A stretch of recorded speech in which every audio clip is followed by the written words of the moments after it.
तर आणखीन एक मोठी बातमी बघूयात। मतदानानंतर शाईऐवजी पेनाचा वापर केला जातोय असं राज ठाकरेंनी आपलं मत मांडलं। सॅनिटायझर लावल्यानंतर शाई जाते असा आरोप राज ठाकरे यांचा। तर संपूर्ण प्रशासन हे सत्तेसाठी कामाला लागलंय अशी देखील टीका राज ठाकरेंनी केली आहे। लोकशाहीच्या संस्थांवरती प्रश्नचिन्ह उपस्थित करणं हे अयोग्य असल्याचं उत्तर यावरती फडणवीसांनी दिलंय। मतदानावेळी लावली गेलेली बोटावरची शाई पुसली जात असल्याचा आरोप विरोधकांनी केलाय। मतदान केल्यानंतर सॅनिटायझर जरी लावलं तरीही शाई पुसली जात असल्याचा दावा विरोधकांनी केलाय। विरोधी नेत्यांनी याबाबतचे व्हिडिओ समोर आणले।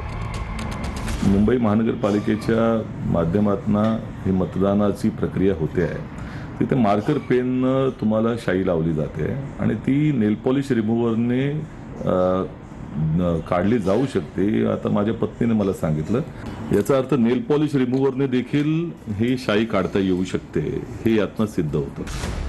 यावेळेला निवडणूक आयोगानं बाटलीतील शाई बंद करून मार्कर पेनचा वापर सुरू केलाय, पण त्यावर राज ठाकरेंनी आक्षेप घेतलाय।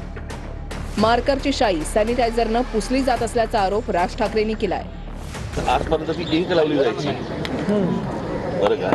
आता काहीतरी नवीन पेन आणलंय आणि ते पेन मध्ये इतक्या तक्रारी सगळ्या बाजूनी येत आहेत की तुम्ही बाहेर पडल्यावरती त्याला जर सॅनिटायझर लावलं तर ती शाई जाते। म्हणजे संपूर्ण प्रशासन हे सत्तेसाठी कामाला लागलेलं आहे। सकाळपासून मला वेगवेगळ्या ठिकाणातून मुंबईतून आणि इतर शहरातून फोन येत आहे। निवडणूक याद्यांचा गोंधळ आहे, नावं वगळली जात आहेत, संपत नाहीये।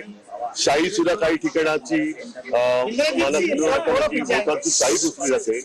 मला असं वाटतं निवडणूक आयुक्त हे पगार कसला घेतात ह्याचा आता खुलासा झाला पाहिजे। देखिए अभी मैंने ये मार्कर मेरे को लगाया हुआ है। अब इसको मिटा के दिखाइए। देखिए कहीं मिट रहा है, देखिए आपके सामने कर रहा हूँ, कहीं मिट रहा है। यापूर्वीही अनेक वेळा मार्कर पेन वापरलेला आहे। तथापि जर कोणाचं काही ऑब्जेक्शन असेल तर इलेक्शन कमिशनने त्या संदर्भात लक्ष द्यावं। मला असं वाटतंय की काही लोक उद्याचा निकाल प्रिएम्प्ट करून निकाल आल्यानंतर कशाला दोष द्यायचा याची तयारी करतायत। ही शाई जी आहे ही गेल्या अनेक वर्षापासून ही शाई वापरतो आपण। फक्त अगोदर आपण त्या बॉटलमधून घेऊन असं मार्कर, पण आता ते डायरेक्ट हे करतोय। त्यामुळे त्यांचं म्हणणं आहे की काही चॅनल्सवर त्यांनी त्याचा प्रयोग करून बघितला तर ती शाई ताबडतोब जात नाहीये। तर निवडणूक आयोगाने त्याचा खुलासा केलेला आहे। मात्र ते इझिली पुसलं जात आहे, तर त्यावरती करेक्शन तर व्हायला पाहिजे। मला जे लावलंय ते पुसलं गेलं नाही। मी इरेझरने लावायचा प्रयत्न केला हे मी ऐकलं होतं, पण माझी शाई तशीच आहे। ठाकरेंच्या शिवसेनेचे मुंबईतले नेते साईनाथ दुर्गे यांनीही बोटावरची शाई पुसली जात असल्याचा आरोप केलाय। साईनाथ दुर्गे यांनी स्वतःच्याच बोटावरची शाई पुसली गेल्याचा दावा केलाय।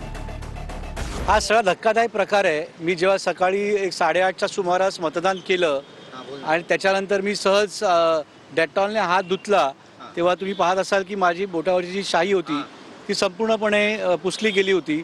मुळात ही मार्कर पेननी केली गेलेली ही निशाणी होती। मला असं वाटतं हा पुन्हा एकदा निवडणूक आयोगाच्या विभागाचा हा ढिसाळ कारभार हा आपल्यासमोर जनतेसमोर आलेला आहे। पनवेलमध्ये मतदानानंतर बोटाला शाईच लावली गेली नसल्याचा प्रकार समोर आलाय।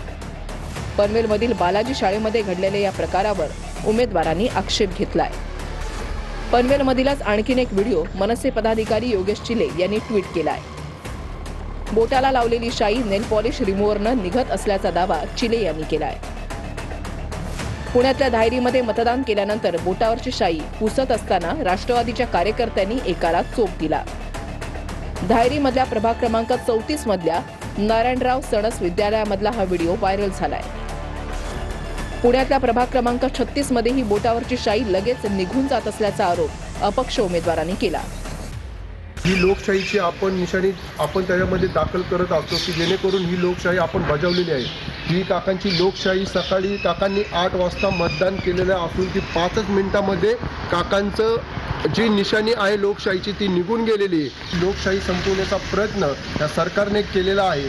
तत्पर लवकरात लवकर कायद्याअंतर्गत ह्या निवडणूक आयोगावरती योग्यरित्या कारवाई करण्यात यावी। दरम्यान शाई पुसल्या जाणाऱ्या प्रकाराची मुंबई महापालिका आयुक्त भूषण गगराणींनी गंभीर दखल घेतली। त्यानंतर शाई त्वचेला लागेल अशी गडद लावण्याच्या सूचना महापालिका आयुक्तांनी केल्या।